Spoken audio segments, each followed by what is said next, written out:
É com alegria e muita honra que participo deste evento. E essa aqui é minha? Acho que é. E agradeço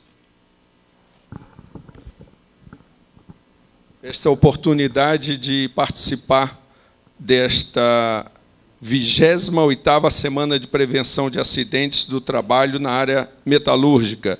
Agradeço o convite do senhor presidente Roberto Ferreira e o contato, o cuidado da vinda do coordenador-geral Deodato Ferreira e toda a mesa que coordena esses trabalhos.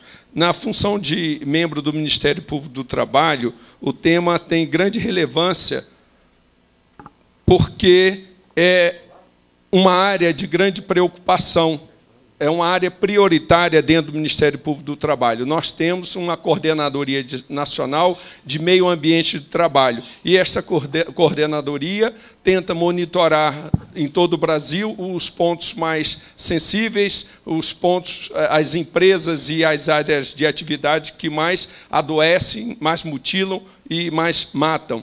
E criamos nossos planos nacionais, né, e anuais para uma atuação integrada de todo o Ministério Público do Trabalho. Nós temos, inclusive, no nosso site, as áreas prioritárias: medicina e segurança do trabalho, liberdade sindical, defesa do trabalhador contra atos discriminatórios, proteção ao trabalho infantil e adolescente. Então, o tema de responsabilidade civil e medicina e segurança do trabalho é um tema bastante sensível e importante para o Ministério Público, porque nós pensamos que não adianta ter emprego, não adianta ter bons salários, se o seu trabalho é uma forma de adoecer, uma forma de perder a vida. E falamos no adoecimento tanto físico como mental. Está tendo até agora um congresso internacional de saúde mental,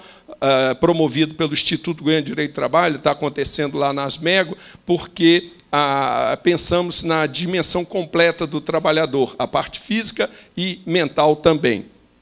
O tema que nos é dado, a responsabilidade civil do empregador, né, responsabilidade do empregador e seus prepostos no meio ambiente, nos casos de acidente de trabalho.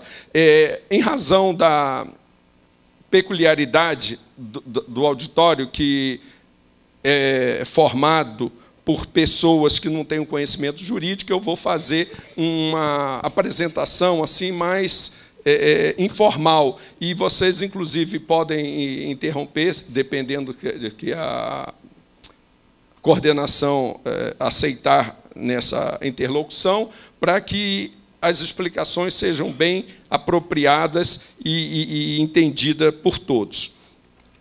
Dentro das estatísticas de acidente de trabalho, né, já deve ter sido feita essa apresentação, a quantidade de acidentes, a repercussão econômica que isso tem, tanto para o Brasil como um todo, nas empresas e na Previdência Social.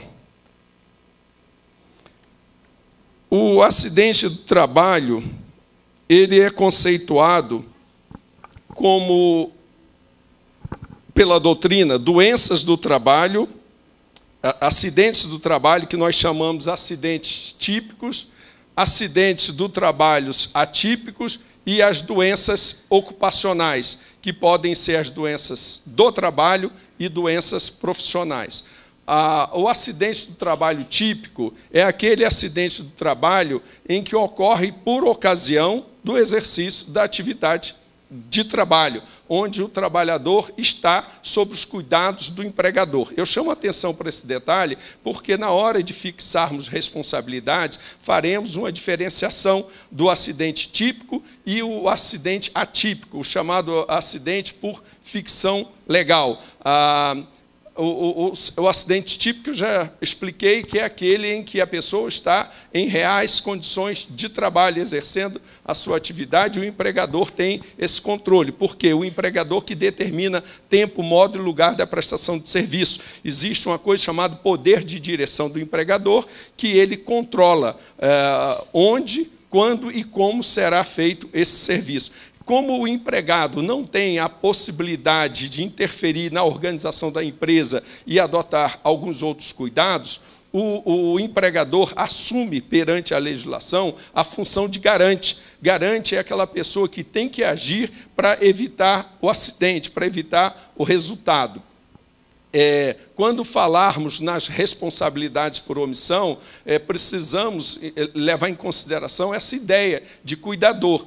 A omissão ela só tem repercussão jurídica quando alguém tinha o dever de agir. Se eu não tenho o dever de agir, o que acontece, eu estou quieto no meu canto, não me afeta. Mas, se eu tenho o dever de agir, eu tenho que me movimentar para evitar que aquele resultado aconteça. Tem até uma brincadeira que se faz, que uma pessoa foi presa em casa dormindo, e a mãe falou, mas meu filho não fez nada, como que ele pode ser preso? Ele estava sendo preso exatamente porque não fez nada. Ele era o guarda-vidas da piscina infantil e foi dormir e houve um acidente com criança na piscina. Então, aí nós temos um nexo causal, que é a omissão dessa pessoa, que era o cuidador, o garante, com aquela situação danosa. Então, nos acidentes típicos, o empregador tem esse controle da situação fática. No atípico, é aquele que a pessoa não está, o trabalhador não está na condição de trabalho, porém, a lei, para aumentar sua proteção, estende o conceito de acidente de trabalho. Por exemplo, você está no ônibus, lendo jornal, ouvindo sua musiquinha, cochilando, indo para o trabalho ou vindo para o trabalho, e o ônibus se acidenta. O que o patrão tem com isso? Se não for ele quem oferta o transporte, que tem empresas que dão o transporte, né? Se não for ele aparentemente não tem, ele não tem nada com isso. Mas a lei considera acidente de trabalho também essa situação. Por isso é que nós chamamos acidente de trabalho atípico, por ficção legal. Não é um acidente de trabalho, mas a lei considera para ampliar a proteção do trabalhador. Na doença do trabalho, também acontece isso. Nós temos algumas doenças que são decorrentes ou agravadas, porque aí tem uma tal de uma teoria de concausas. A teoria de concausas é o seguinte: a situação de trabalho não é suficiente por si só para gerar aquele adoecimento ou acidente, porém, contribui de forma significativa. Ela faz as condições de trabalho, as condições fazem aumentar essa possibilidade de adoecimento ou acidente. Então, é a tal da teoria de concausa. Então, algumas doenças, como eu estava falando, são decorrentes do onde, quando, como o trabalhador exerce sua atividade. Então, é uma doença típica.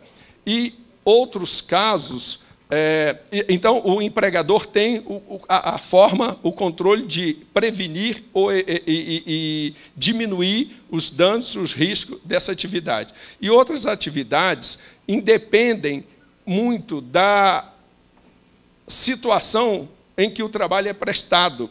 Ela decorre da própria atividade. Em qualquer lugar do mundo, quem fizer aquele tipo de serviço, independente das condições, apresentará aquele adoecimento.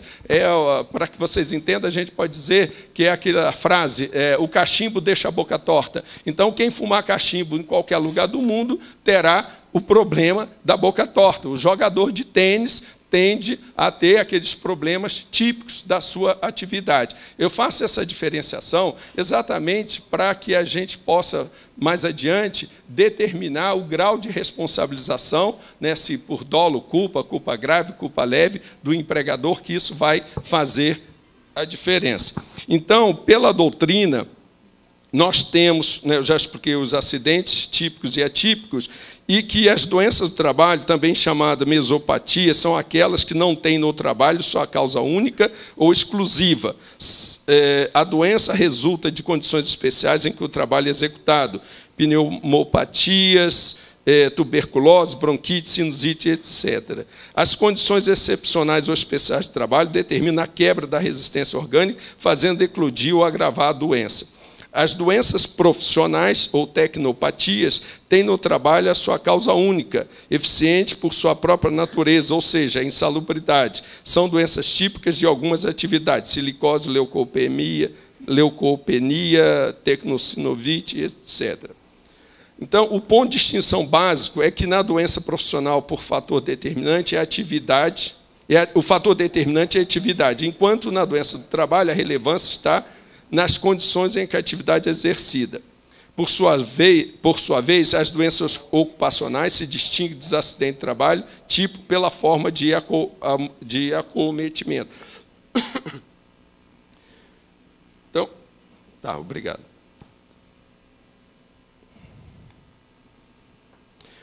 Como já explicado, né, a lei considera acidente de trabalho tanto ocorrido pelo exercício do trabalho a serviço da empresa, como prestado em benefício próprio, nos casos daqueles que exercem suas atividades individualmente, ou regime de economia familiar. Isso aqui é um ponto que eu pulei, porque era uma explicação técnico-jurídica, mas funciona assim. O acidente de trabalho, a lei de acidente de trabalho, também protege aquelas pessoas que trabalham para si mesmas, dependendo das condições, exatamente para ampliar a proteção ao trabalhador.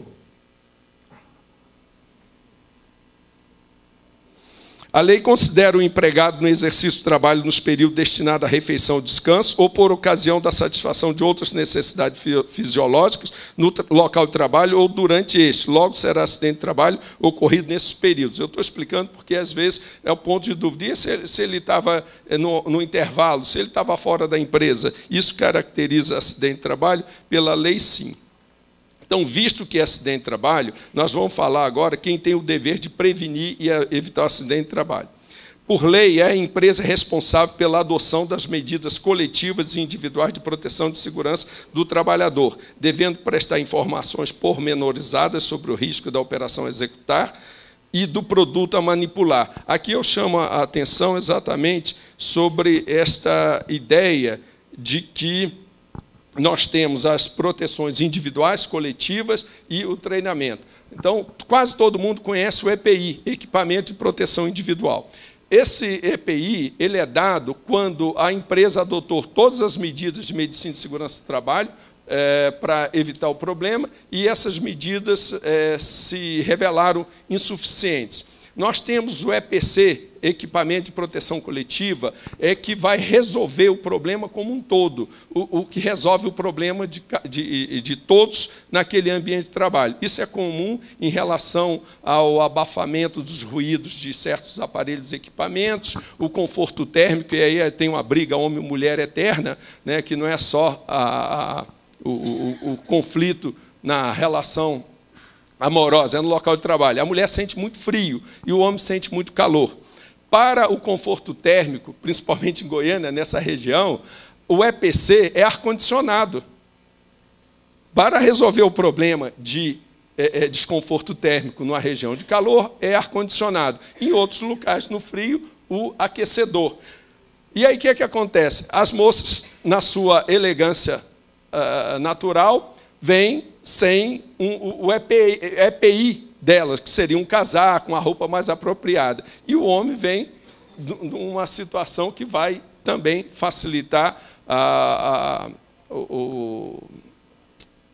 o convívio com o calor. Aí a mulher quer que desligue o ar-condicionado ou abaixe a temperatura do ar-condicionado. O homem quer que aumente, tal. O que tem que fazer o patrão numa situação dessa? Adotar uma posição isenta. A Organização Mundial de Saúde diz que o clima ideal são 23 graus. Então, o ar-condicionado tem que ficar estabilizado nesse patamar, ou aquecedor, dependendo da região, e cada um vai usar o seu EPI. Pode trazer edredom, manta, alguma coisa, né? E aí a briga acaba. Porque acontece muito isso, inclusive sala de aula. Eu dou aula lá na PUC, e aí tem as moças todas elegantes, bonitinhas, algumas mostrando as tatuagens lindas, e querem que desligue o ar-condicionado e diminua. E o cara, né, com às vezes um sobrepeso, um casaco adiposo natural, querendo que aumente o ar-condicionado. Isso sobra para o professor. Então, só para que vocês vejam os conflitos que o empregador tem que administrar e o que seria um EPI e um EPC.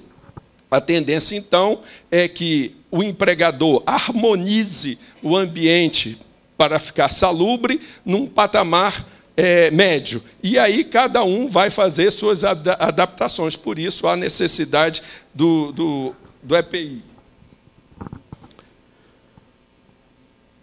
Outra coisa é o treinamento. Há uma necessidade de que o empregado seja realmente treinado e o empregador faça o registro desses treinamentos, porque amanhã a justiça vai cobrar. Alguém pode dizer, não, esse empregado não tinha informações suficientes sobre a operação desse maquinário, sobre a manipulação desse produto, e por isso que aconteceu o acidente. Aí o empregador que tiver toda uma documentação, por exemplo, o registro da participação nesse evento, e todo o treinamento necessário, estará isento de responsabilidade ou diminuída a sua responsabilidade pelo acidente. Aí eu chamo a atenção aqui, uma coisa curiosa, é que havia uma disputa entre o Ministério Público do Trabalho e o Ministério Público Estadual sobre quem cuidava de acidente de trabalho na fase de prevenção.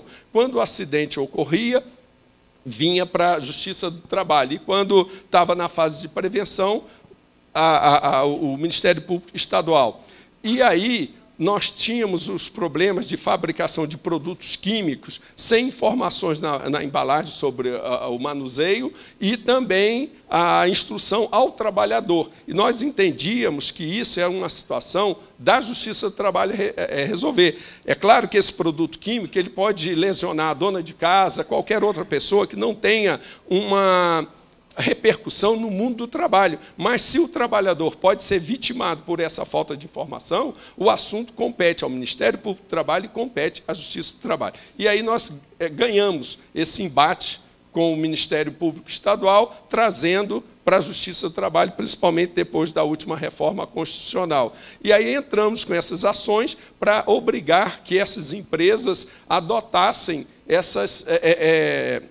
melhorasse as informações sobre a manipulação desses produtos e a forma de socorro e adoções pós-acidente. Eu chamo a atenção porque isso foi uma conquista grande e a Justiça do Trabalho aceitou bem isso, principalmente São Paulo, que é um grande centro produtor, e as pessoas diziam que o Ministério Público do Trabalho e a Justiça do Trabalho não teria nada com isso, porque era uma forma de intromissão na linha de produção e não na parte trabalhista. Cito também um exemplo de um acidente que tivemos aqui no estado de Goiás, numa dessas hidrelétricas que estavam sendo construídas, e o empregado foi trocar o pneu de uma máquina dessa, eles chamam fora de estrada, né, que era todo articulado para subir as pedras, para tirar as coisas, é um trator, caminhão, uma coisa assim. E aí ele foi trocar o pneu, em certa altura o macaco soltou-se lá e a cabeça dele foi estraçalhada. E aí disseram, não, ele não adotou os cuidados necessários para que isso para fazer esse cuidado. Culpa exclusiva do empregado. É a linha que normalmente a Polícia Civil, por não conhecer medicina e segurança do trabalho, adota. Culpa exclusiva, falta de cuidado, autolesão, coisas assim. Aí a gente pediu o manual de operação da máquina e saber se esse empregado se submeteu a treinamento para fazer esse tipo de operação. E lá no manual dizia o seguinte, atenção, eixo articulado, na hora de colocar o macaco, não colocar no eixo, exatamente porque a máquina precisava ter essa ondulação na movimentação, eu não podia fazer um levantamento ali que ia desarticular. Era uma coisa tão simples, se ele tivesse tido o treinamento, essa informação passada para ele, o acidente não acontecia. Por isso que a lei diz que o empregador deve cumprir as normas de medicina e segurança do trabalho, fazer cumprir e orientar o empregado sobre os riscos da operação ou produtos a manipular. Então, vejam que aqui a lei atribui ao empregador a condição de garante. O empregador deve agir para evitar o acidente de trabalho. Isso está previsto no artigo 158 da CLT, e aí nós temos as normas regulamentadoras que completam essas orientações que o empregador deve dar ao empregado em cada ponto, em cada atividade, em cada operação. Responsabilidade do empregador e seus agentes no acidente de trabalho. Quando ocorre um acidente de trabalho, o fato tem repercussão no âmbito penal, civil, previdenciário e trabalhista. Foi visto aqui naquele vídeo. Respondendo cada um que para ele concorra na medida de sua participação. Para haver responsabilização do empregador e seus agentes, é necessário existir nexo causal entre a conduta deles e o resultado danoso. Nexo causal foi aquilo que eu tentei explicar antes, né? A sua ação ou omissão vai gerar um resultado danoso. Quando eu consigo fazer essa ligação, eu tenho o chamado nexo causal, ou seja, foi a sua conduta que fez acontecer aquele resultado, ou foi sua omissão. A gente tem um problema para explicar o nexo causal quando se trata de omissão. Ora, o nada gera nada. Eu não posso conseguir mostrar que alguém que não fez nada deu resultado a uma situação que seria positiva, um agir. Por isso é que nós falamos na figura do garante. Quando eu quero responsabilizar alguém por um evento danoso, cria o nexo causal, eu não vou para o nexo causal chamado natural, uma linha de desdobramento de decorrência. Eu vou para o chamado nexo causal normativo. Ou seja, ele tinha o dever de agir, ele precisava se movimentar para que evitasse esse resultado. Ele era o garante? Era. Então, a omissão gera a responsabilidade. Aí o nexo causal que nós falamos é o nexo causal da lei, por isso, normativa. Eu vou sempre verificar se o estado de omissão dele foi um fator que gerou o dano. E se o empregador é o garante, como a gente tentou explicar aqui, muitas vezes ele responderá exatamente por omissão. Principalmente quando a gente falou num acidente típico e o atípico, e na doença profissional e doença do trabalho. Em alguns casos, como ele assumiu a figura do garante, a sua omissão tem relevância. Em outros casos, a sua omissão não tem nenhuma consequência. Responsabilidade civil do empregador e seus agentes nos acidentes de trabalho. Antes da Constituição de 88, o empregador só respondia civilmente nos casos de acidente de trabalho se havido com culpa grave.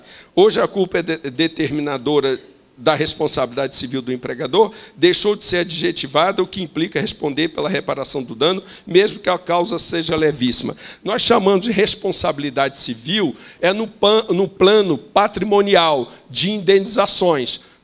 Foi falado aqui no Código Civil. Então, quando alguém fala, estamos discutindo responsabilidade civil, estamos falando de dinheiro, de reparação pecuniária pelo dano que alguém causou. Quando eu falo em responsabilização penal, aí já é na área de privação da liberdade e de alguns direitos em razão daquela conduta se constituir crime. Nem toda ação ou omissão vai gerar a responsabilidade civil, penal, previdenciária e trabalhista. Mas, no caso de acidente de trabalho, eu posso ter todas essas repercussões. A empresa vai responder no campo civil, com as indenizações, no campo penal, com a responsabilidade de cada um que, na sua forma, contribuiu para o evento, a responsabilidade previdenciária, que é a repercussão que isso ocorre, que o acidente acarreta na parte da relação previdenciária. Hoje, o INSS está entrando com ações regressivas para se ressarcir dos prejuízos que o acidente de trabalho dá à Previdência. Quando há um acidente de trabalho, uma doença profissional, e o sistema previdenciário tem que entrar nesse custeio, mais adiante ele entra com ação para reaver do empregador que causou o acidente ou quem contribuiu para o acidente esses prejuízos que ela teve que assumir. Então, responsabilidade civil é isso. Eu estou chamando a atenção para a mudança de orientação. Antes da Constituição de 88, o empregador só respondia, quando eu falo empregador, e seus prepostos, né? Todo mundo que age por delegação e em nome do empregador. E aí eu tenho o diretor, o gerente, o supervisor, o chefe imediato, qualquer um que esteja exercendo um poder hierárquico sobre o trabalhador em nome do empregador. Então, quando eu falo assim, responsabilidade do empregador, isso implica em estender essa responsabilidade para todos aqueles que estão na linha de controle de prevenção do acidente de trabalho em nome do empregador, porque também estão na função de garante. Antes de 88, como eu estava dizendo, o empregador só respondia por culpa grave. Então, além de provar o nexo causal entre a conduta, né, a ação ou omissão do empregador e o evento danoso, eu tinha que demonstrar que houve uma gravidade nessa falta de cuidado. A Constituição de 88 não mais adjetivou a culpa. Ela não fala em culpa grave, ela fala em culpa ou dolo. Logo, a culpa, por mais leve que seja, ela terá repercussão na fixação da responsabilidade do empregador. Então, eu só chamo a atenção para esse detalhe, porque quem estudar por livros mais antigos ou pegar uma jurisprudência são as decisões reiteradas dos tribunais sobre esse assunto, vão encontrar falando em culpa grave do empregador. E hoje já não temos mais necessidade de culpa grave. A culpa leve também acarreta a responsabilidade do empregador.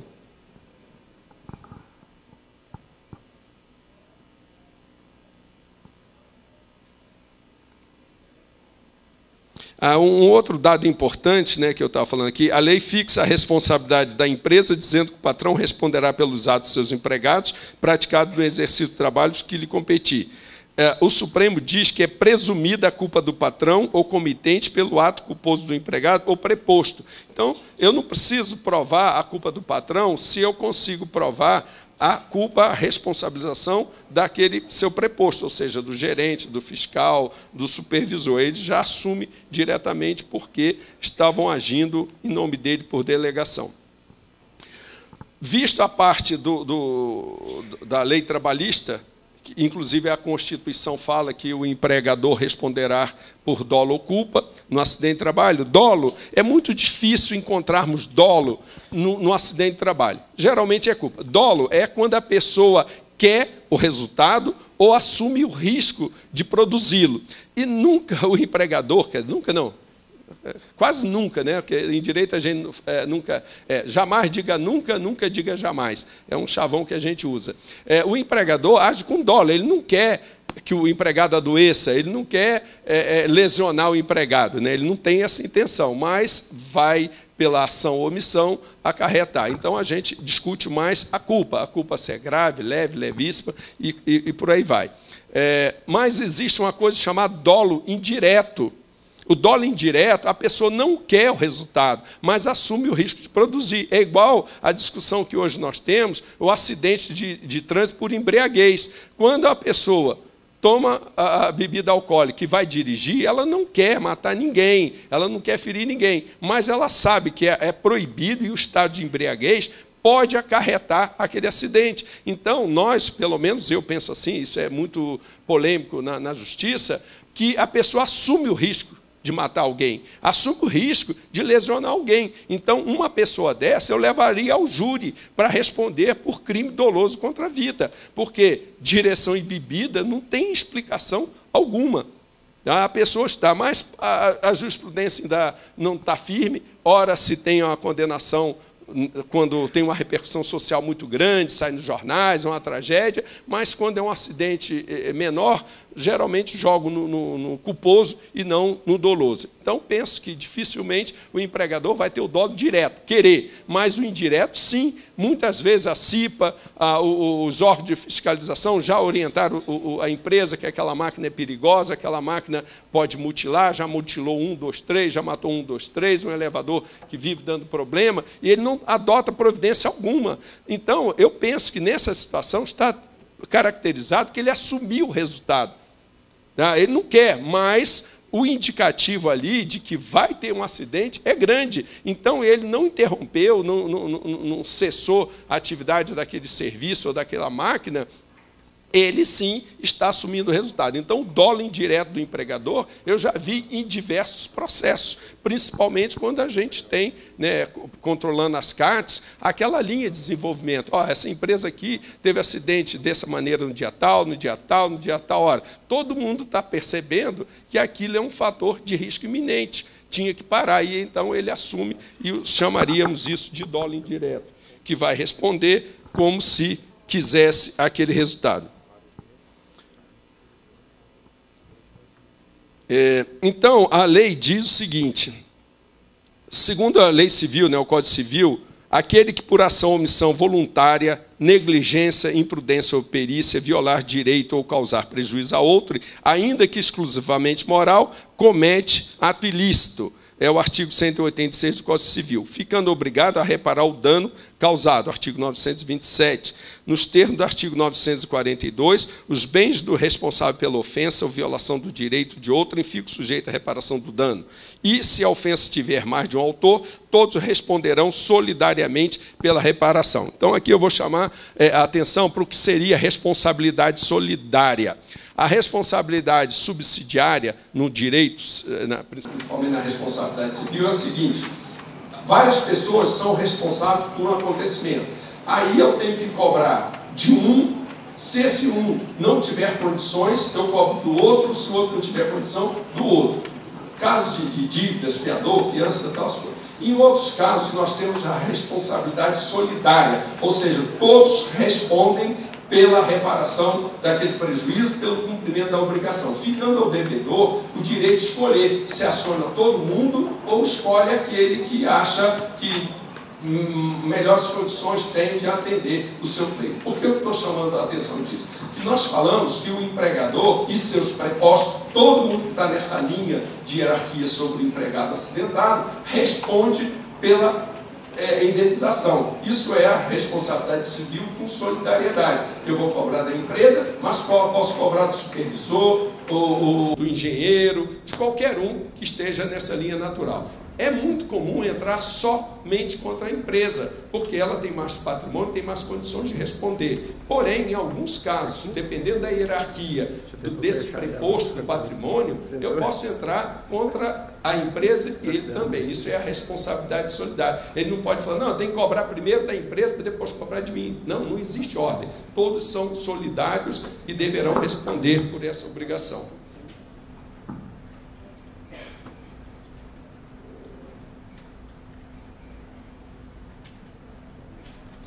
Então, uma outra forma que a empresa tem é depois agir regressivamente contra esse empregado que devia fiscalizar, deveria orientar, deveria tomar conta do seu subordinado e não fez, e a empresa vai responder. Então, ela teria o direito de cobrar desse empregado, não do acidentado, mas daquele que deveria cuidar, os prejuízos que ela teve em razão dessa omissão ou ação. Uma outra coisa importante aqui, mesmo não se confundindo a pessoa e o patrimônio do sócio com os da sociedade, existe a responsabilidade dos bens pessoais dos sócios da empresa empregadora que respondem pela reparação do dano causado ao empregado. É o seguinte, o nosso sistema, ele divide-se jurídico, prefeito de responsabilização e diversas outras consequências. A pessoa física, hoje chamado pelo Código Civil de pessoa natural, e a pessoa jurídica. A pessoa física somos nós, os seres humanos, que podemos ter responsabilidades. Nós temos a capacidade de adquirir direitos e obrigações, compromissos, essas coisas. E a pessoa jurídica ela não existe, é uma ficção legal. O direito, a gente até brinca, não é o natural, é o dever ser. São regras de conduta para uma boa vivência em sociedade. A gente diz que é a regra de conduta esperada. Por exemplo, você está dirigindo seu carro, vem um caminhão lá em cima, e o que te anima a prosseguir dirigindo seu carro e cruzar com esse caminhão é que existe uma regra, que ele vai passar por um lado e você vai passar para o outro. Então, o direito, em suma, é isso, é regular a vida em sociedade, para que cada um tenha a conduta esperada do outro e possa se movimentar, se relacionar.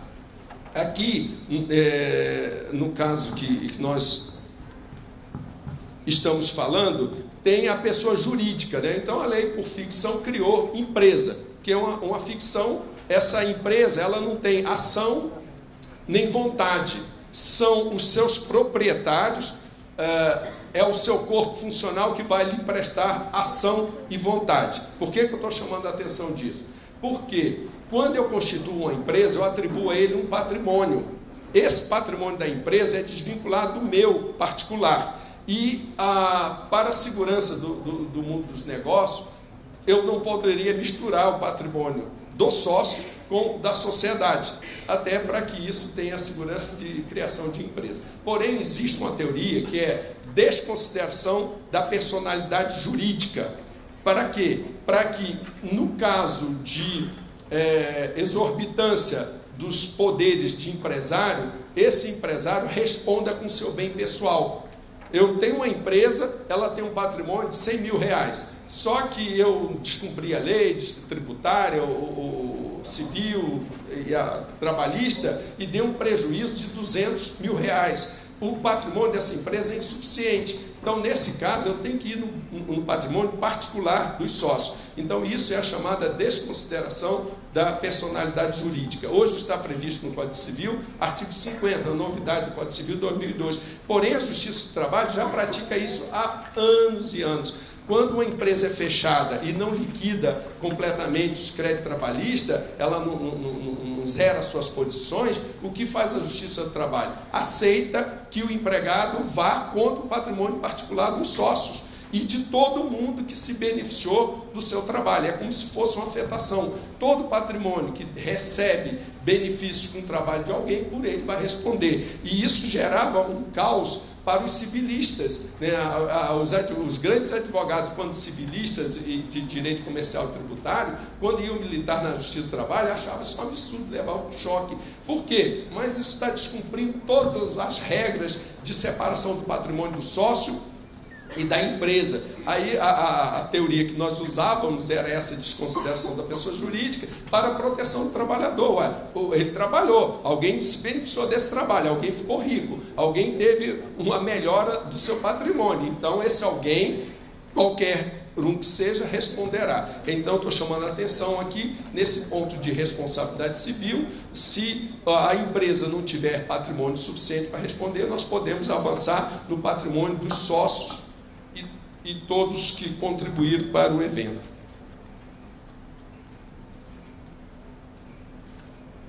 Agora, nós temos uma coisa aqui, que é uma novidade, na época, era uma novidade na época que eu escrevi isso aqui, mas hoje já está bem aceito, está funcionando bem para minha satisfação. É a responsabilidade civil objetiva, chamada responsabilidade sem culpa do empregador nos acidentes de trabalho. Nós falamos aqui que tivemos dois momentos. Um em que o empregador só respondia por dolo ou culpa grave. Aí veio a Constituição de 88, tirou o adjetivo da culpa, pode responder por qualquer culpa ou dolo. E agora tem uma teoria que o empregador responde mesmo que não tenha nenhuma culpa pelo acidente. É a chamada responsabilidade civil objetiva. Isso veio, essa novidade veio prevista no Código Civil apresentado aqui, de 2002, e trabalha com a ideia de risco criado. Quem tem alguma atividade... Deixa eu ver o texto da lei.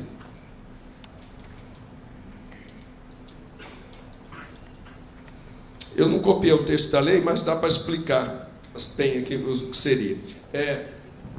O Código Civil ele diz o seguinte: responde por culpa quem causou dano. Aí depois tem o parágrafo que vai dizer o seguinte: se a atividade é de risco, a pessoa responderá mesmo sem culpa. Por quê? Você tem uma atividade que vai trazer um risco à coletividade e essa atividade te beneficia patrimonialmente. Você ganha com aquele risco, sua atividade cria para as pessoas envolvidas na sua atividade. Então, é justo que você responda. Aí nós trouxemos isso para o âmbito trabalhista. Deixa eu tentar dar uma explicação jurídica de uma forma mais simplificada. É o seguinte...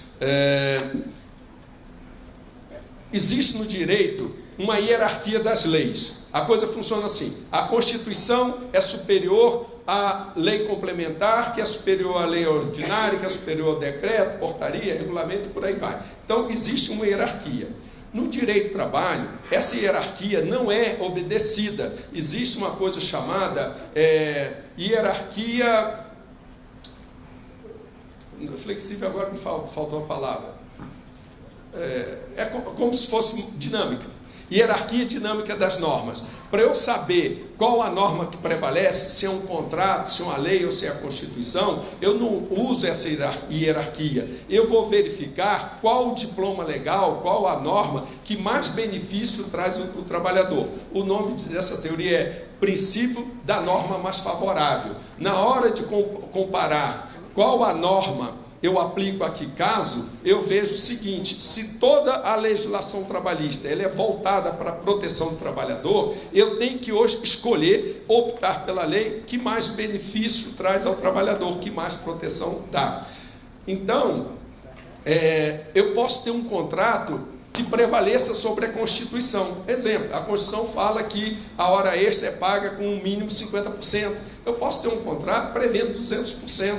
Uma convenção, acordo coletivo, 200%, até para inibir prestação de horas extras e criar emprego. Aí o empregador não pode dizer que isso é inconstitucional, porque a Constituição deu o mínimo, a lei pode dar o máximo, o contrato pode dar o máximo. Então aí nós temos esse princípio da norma mais favorável. Qual a norma que mais benefício traz ao trabalhador? Então, voltando para cá.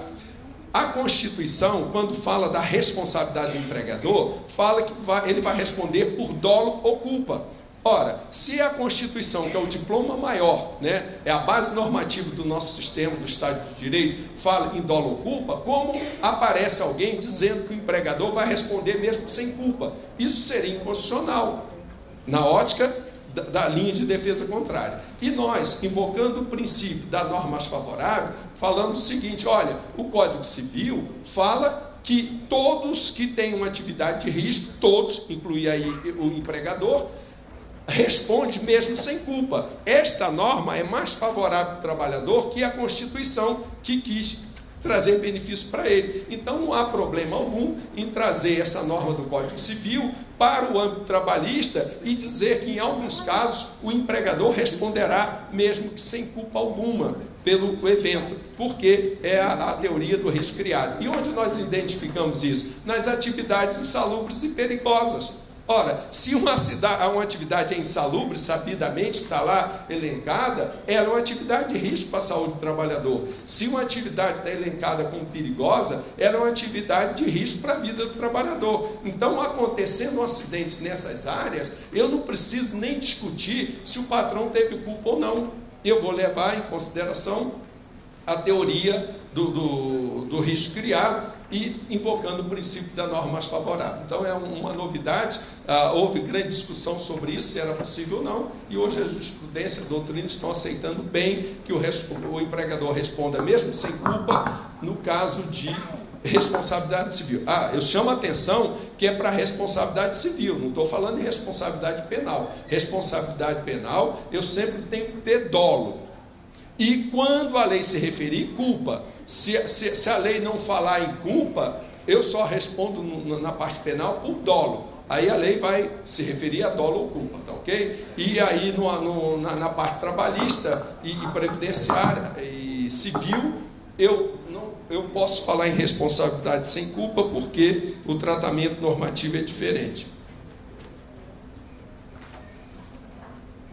Então, agora, a responsabilização do empregador pelos atos do preposto, né, das pessoas.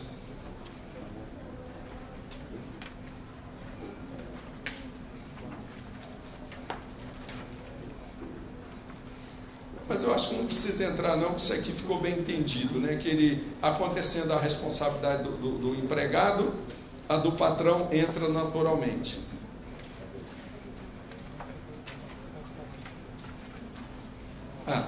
Existe uma situação, só para fechar esse pensamento, quando esse princípio da norma mais favorável deixa de ser observado, né? Esse princípio da norma mais favorável, ele tem algumas restrições mínimas, mas temos. Eu estou falando porque estamos num ambiente de sindicato e trabalho, porque aqui nós, inclusive, para cuidar desse assunto, estava conversando com o presidente antes, o quanto a convenção e o acordo coletivo são importantes na prevenção de acidente de trabalho. Muitas campanhas salariais, muitas greves, são justificadas, pelo menos pela mídia e padrões de divulgação, por falta de segurança no trabalho. Dou exemplo claro, Petrobras. toda a campanha, toda a campanha salarial da Petrobras, os sindicatos, as federações vêm com o discurso que não existe nenhuma segurança de trabalho nas plataformas, os navios são péssimos, as condições de terceirizados, todo um discurso de politicamente correto na área de prevenção de acidente de trabalho. Aí, quando fazem um acerto econômico, o tipo de reajuste, os benefícios econômicos, todas essas discussões são esquecidas. A gente está brincando que fica aparecendo a seca do Nordeste, ninguém quer resolver, porque o dia que resolverem a seca do Nordeste, os discursos políticos ficaram esvaziados, né? O que nós vamos prometer, o que nós vamos trazer de mobilização social para aquela área. E cobramos com o Ministério Público isso, que a Convenção Acordo Coletivo são instrumentos importantes para a prevenção de acidente de trabalho. E por nossa alegria, aqui o presidente falou que a convenção coletiva do sindicato dos metalúrgicos aqui já tem cláusulas prevenindo e assim, preocupadas com a parte de acidente de trabalho. Um outro exemplo que eu dou é da greve dos Correios, que terminou recentemente. Ali tinham 3 pontos. A parte salarial, uma outra que era o trabalho dos carteiros nas regiões de muito calor e baixa umidade. Eles queriam que esse serviço fosse feito pela manhã e não à tarde, como a empresa faz, e uma questão do plano de saúde, que a empresa queria mexer no plano de saúde, fazendo modificações, aquela coisa toda. E aí, quando estava avançando a parte de campanha de melhoria econômica, né, o reajuste em si e o plano de saúde, o discurso do trabalho à tarde, pernicioso, né, para quem faz a entrega com essas baixa umidade e alta temperatura, estava sendo esquecido. E a empresa resistente, ela não queria nem tocar nesse assunto. Aí, com o Ministério Público, eu falei assim, fica difícil entender porque a empresa, sabendo que o trabalhador nessas condições adoece, vai usar mais plano de saúde, que ela estava alegando gasto no plano de saúde, vai usar mais o plano de saúde, tem mais falta do trabalho, não queira discutir, não queira incluir isso na cláusula do acordo coletivo. Eu falei assim, com o Ministério Público, então, nós vamos pegar isso de ofício e abrir um inquérito para saber dessas condições. Aí acabaram até fazendo um acordo em que, prioritariamente nessas regiões, os trabalhos, as cartas seriam entregues pela manhã e a empresa implantaria planos pilotos, né, em algumas regiões para testar como isso deveria se ajustar para o futuro. Então, para que vocês percebam que a negociação coletiva, o acordo coletivo, é um momento importante na prevenção de acidente de trabalho. Mas por que eu estava falando isso? Estava falando da exceção ao princípio da norma mais favorável. Quando a proibição da lei, a limitação da lei é de ordem pública, mesmo que aquela norma beneficie o trabalhador, ela não se aplica, porque nenhum interesse de pessoas ou de grupo pode suplantar o interesse coletivo, o interesse da sociedade. Por isso que o poder negocial do sindicato é limitado. O sindicato pode negociar tudo que tem expressão econômica, tudo que tem melhoria de trabalho, porém não pode negociar para pior medicina de segurança do trabalho e dignidade do trabalhador. Todas as vezes que houver uma flexibilização das normas trabalhistas de proteção ao ambiente de trabalho, às condições de trabalho na área de medicina de segurança do trabalho ou dignidade do trabalhador, esta a norma coletiva ou a norma mais favorável não vai prevalecer, porque a exceção da norma mais favorável é o interesse público. Eu cito aqui um caso também que para mim foi bastante significativo, né, e até um pouco frustrante. A Souza Cruz tem, como que ela chama? O nome é bonito, quadro sensorial de qualidade, alguma coisa assim, né? Quadro, núcleo sensorial de qualidade. Sabe o que é isso? Provador de cigarro. Ela pega e quer saber como está o cigarro dela e o cigarro da concorrência. Então ela tem, eu chamo assim, provadores de tabaco. O nome é muito bonitinho, núcleo sensorial de qualidade, de controle de qualidade, coisa assim. Aí pega os trabalhadores, um grupo lá, e bota para fumar o cigarro dela, do outro, aquelas tragadas, mais de 200 por dia, para ver qual a sensação que alguém tem ao fumar? Se a sua é melhor ou do concorrente? E o Ministério Público entrou com essa ação a proibir isso e ganhou nas instâncias inferiores para que fosse proibido esse tipo de trabalho e que a empresa tivesse que pagar 1 milhão de multa caso ativasse. Isso entrou na discussão do Tribunal Superior do Trabalho, eu estava na sessão, e aí tinha a discussão seguinte: livre iniciativa, o poder da empresa, né, de gerir seus negócios, oferir seus lucros, e a saúde e a dignidade do trabalhador. E por incrível que pareça, os ministros ficaram sensibilizados a favor da Souza Cruz, contrário às pretensões do Ministério Público, porque os sindicatos dos trabalhadores foram lá, de gabinete em gabinete, pedir para que a Justiça do Trabalho não proibisse essa atividade, porque eles ficariam desempregados. Então a lei protege o trabalhador contra ele mesmo, contra a sua necessidade ou ganância. Às vezes você quer trabalhar mais em horas extras, em atividade de risco, não quer nem que a empresa resolva o problema de insalubridade nem periculosidade, porque você está ganhando. Tá? E aí, se o sindicato às vezes quer agir contra isso, olha, vamos acabar com essa atividade insalubre, bota para a parede, mas aí diminuiu o meu ganho, vamos acabar com essa atividade perigosa, o trabalhador se volta contra o sindicato. E às vezes o sindicato é pressionado pelos trabalhadores a aceitar, negociar medicina de segurança do trabalho, dignidade do trabalhador, prejudicialmente. E aí entra o Ministério Público e a discussão para isso, né? Então o que é que aconteceu nesse caso lá? A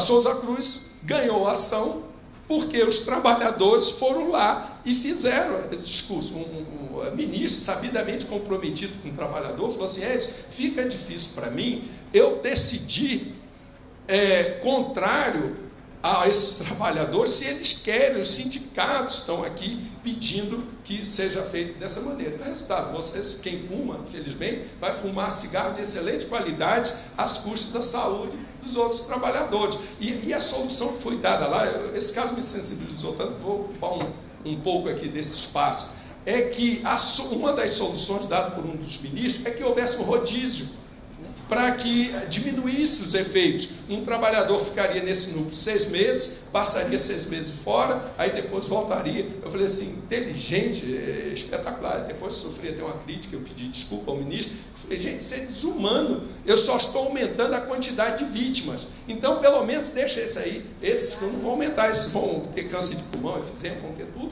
Fica para que ampliar. Aí eu disse que é desumano, ele se ofendeu, depois eu pedi desculpa, eu não queria ter embate com ele, eu estava condenando a situação. Então, por isso, falamos que o princípio da norma mais favorável não prevalece quando há um interesse público, e aí nessa área aqui é a saúde dos trabalhadores e sua dignidade, porque algumas situações geram uma indignidade à imagem desse trabalhador, e ele não tem disponibilidade sobre isso. Vou citar o último caso, só para que vocês vejam o que seria isso, a dignidade do trabalhador. Um caso famosíssimo, foi até discutido também nesse caso da Souza Cruz. Na França, tinha um bar que a maior atração era arremesso de anão, né? É sério, e as pessoas pagavam por isso. De pegar um anãozinho, zoom, jogava longe, anão ganhava dinheiro pra caramba. E aí foi o prefeito, proibiu essa atividade porque atentava contra a dignidade humana. Tá? Arremesso de anão é uma coisa que atenta contra a dignidade. E aí a discussão é se aquilo era disponível ou não, porque o anão ganhava muito dinheiro, vivia muito bem, mas o que venceu nesse caso foi o seguinte, que todas as vezes que um ser humano é agredido na sua dignidade como ser humano, todos estão agredidos, repercutem, a gente fica impactado com aquela situação. E prevaleceu esse entendimento de que dignidade humana não é um bem disponível a ninguém e todos têm o direito de zelar. E era isso que a gente estava nesse discurso do TST discutindo. E trazendo então para essas normas mais favoráveis, e aqui eu estou chamando a atenção, porque vejam a utilidade na correlação do trabalhador com o sindicato. Muitas vezes o trabalhador não entende a posição do sindicato, ele está pensando no caso dele. Eu vejo isso com um problema de, às vezes, banco de horas, compensação de jornada. O Ministério Público sempre defende compensação de jornada. Por quê? Quanto menos o trabalhador se ativar, mais condição de vida ele tem. Ele pode estudar, conviver com a família, estar protegendo a saúde. E o trabalhador, acho o contrário, quanto mais trabalhar, mais ele dinheiro tem. Só que ele é uma peça descartável na empresa. Quando ele adoecer, a empresa demite, contrata um outro e por aí vai. Então, o sindicato, às vezes, tem esse interesse de fazer um acordo. Por exemplo, quem trabalha acima do regime de jornada de sábado e domingo tem compensações, outras folgas, e o trabalhador não quer dinheiro. E para facilitar essa discussão, é por isso que eu estou chamando a atenção que nem tudo que for negociado no sindicato será respeitado pelo Ministério Público e pela Justiça, porque nós estaremos cuidando da parte da saúde e dignidade do trabalhador. E aqui nós, só para exemplo de cláusulas de medicina e de segurança do trabalho prevista na convenção de vocês, a cláusula 30ª diz assim: a empresa deverá comunicar ao sindimetal, através de ofício, a data de eleição e posse dos membros da CIP, bem como o período de mandato. Por que isso é importante para vocês? Porque muitas empresas têm CIPA de papel. Quem faz é o RH, prepara tudo, o pessoal só vai e assina. Então, essa CIPA ela não funciona, não cumpre suas funções. O sindicato, sendo comunicado, tem chance de conscientizar os trabalhadores para que participe tanto da disputa como das eleições. E uma outra coisa das eleições é para efeito de estabilidade, porque o trabalhador, quando eleito para a CIPA, ele não pode ser dispensado sem justa causa. E aí, o sindicato, tendo essa notícia das eleições de hipótese, ele monta um quadro de monitoramento, amanhã em homologações, alguma coisa, ele verifica e ajuda no controle. Uma outra cláusula: o sindimental poderá realizar o curso para os membros da CIPA, Comissão de Acidente, pelo Sindicato Patronal Conveniente. Então, esse tipo de atividade e diversos outros, exatamente para sensibilizar e demonstrar a importância da CIPA. As empresas adotarão medidas de proteção de ordem coletiva, prioritariamente em relação às condições de trabalho e segurança. Foi o que eu falei, o EPC, né, o equipamento de proteção coletiva. Ele tem que resolver o problema de todo mundo primeiro, para depois ir para a solução do EPI.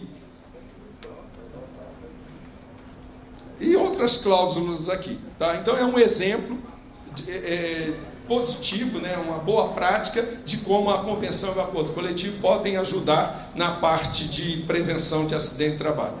Aqui nós temos agora o custo da reparação. Quanto custa para a empresa e seus prepostos o pagamento dessa indenização?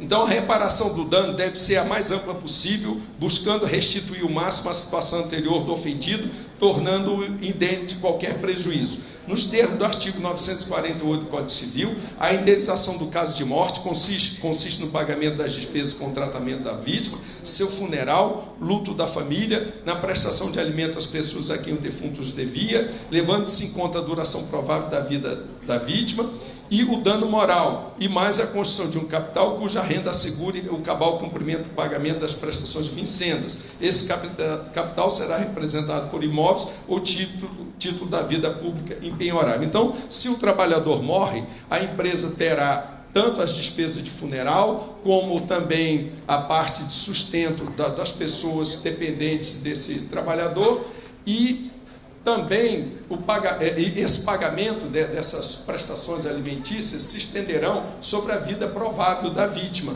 E para evitar que a empresa venha se desconstituir ou de alguma forma não garante, de imediato a Justiça já condena a que reserve um patrimônio para garantir, um patrimônio que a renda de 0,5%, que é a da caderneta de poupança ao ano, pague aquela indenização para que não se desvalorize. Ou então a constituição de um capital em dívidas públicas também para garantia. Hoje também se aplica o seguinte: a empresa já paga tudo de imediato, né? Já se soma as prestações e há uma condenação. A gente até brinca que é um paradoxo, mas é verdade. No caso de falecimento da vítima, fica até mais barato para o patrão, porque em alguns casos de sobrevivência da vítima, aí a dívida vai ser enquanto viver e dando todas as condições. O artigo 949 diz o seguinte: no caso de lesão ou outra ofensa à saúde, o ofensor indenizará o ofendido das despesas de tratamento, dos lucros cessantes até o fim da convalescência, além de algum outro prejuízo que o ofendido prove haver sofrido. Então, ele vai ter pelos danos, né, o prejuízo que teve e a indenização dos prejuízos futuros. Imagine um empregado que tenha sua locomoção inviabilizada em razão do acidente. A empresa vai ter que dar cadeira de roda motorizada, enfermeiro, todas as coisas e todo o tratamento, próteses, órteses e o que for necessário. Tem o pagamento de dano moral, dano estético e por aí vai. Competência da Justiça do Trabalho para dano moral, essas coisas não são discutidas mais. Tá. A parte penal, ela não está aqui, mas dá para eu falar um pouco sobre isso. Existe um crime, eu acho que é o 132 do Código Penal, crime de periclitação à saúde ou à vida. Diz o seguinte, que quem coloca alguém em risco iminente responde criminalmente. E lá tem uma previsão de pena, que eu não lembro agora de cabeça. Esse Código Penal é de 1940 e a exposição de motivo, o justificador desse artigo, era exatamente para prevenir acidente de trabalho na área da construção civil, que ali o legislador dizia o seguinte, olha, os acidentes na área de construção civil são tantos, isso traz tanto problema que é preciso pegar essa omissão, né, e a ação colocar como a regra do Código Penal. Diferente do Código da responsabilidade civil, a responsabilidade penal ela é pessoal. Você não responde por culpa ou dolo de outro. Cada um tem que participar. Dentro do crime nós temos aí o coautor ou partícipes, são detalhes técnicos da norma penal, mas é o seguinte, que responderá penalmente quem, por dolo ou culpa, contribuiu para o evento danoso. Na responsabilidade civil, a gente explicou aqui que o patrão responde pelos atos do empregado, mas no penal não. Se o patrão não teve culpa ou dolo, só o preposto que deveria cuidar, esse responderá pelo crime. Então, eu chamo a atenção porque eu posso ter o crime decorrente de acidente de trabalho por dolo ou culpa, lesão corporal, ou homicídio culposo, ou lesão corporal dolosa ou culposa, e posso ter esse crime de periclitação à vida ou à saúde, que significa o risco iminente. Não precisa que o acidente aconteça, basta que eu verifique que aquelas condições de trabalho colocou em risco iminente que poderia gerar um problema de lesão ou de comprometimento da vida. Quando eu pedi a perícia, né, que eu trabalhava na parte de investigação aqui do Ministério Público do Trabalho, eu sempre pedia para o auditor fiscal ou perito, quem fosse fazer, indicar se aquela situação era de risco iminente, porque se fosse uma situação de risco iminente, eu já tinha caracterizado o crime e também a possibilidade de embargo ou interdição, tanto da empresa, ou serviço ou maquinário, porque essa é o gatilho que dispara a responsabilidade criminal preventiva, né, da periclitação, quando há esse risco iminente.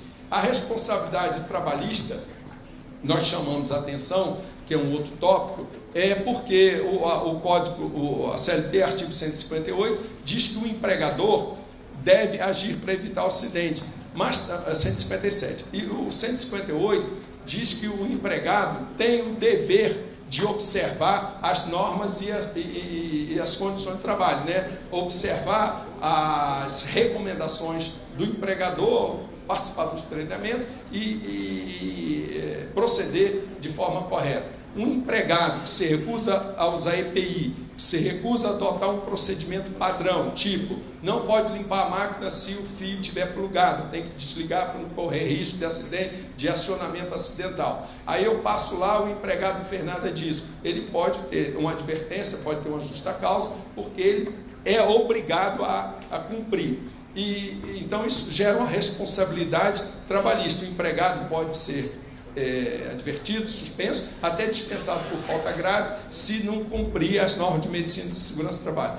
Em contrapartida, também pode pedir a rescisão indireta do contrato. Eu falei aqui no poder de direção do empregador, mas existe em contrapartida o jus resistens, ou seja, o direito do empregado resistir às ordens ilegais, ou que de alguma forma isso seria ilegal. Eu estou falando ilegal tanto no sentido amplo como de descumprimento do empregado. Quando o empregador determina adoção de uma medida, um procedimento, o empregado, por ter o dever de obediência, já que o empregador tem o poder de direção, ele precisa atender, sobre pena de indisciplina ou como que é? Gente, desobediência. Me faltou outra palavra. Um é direto ou indireto. Depois eu lembro.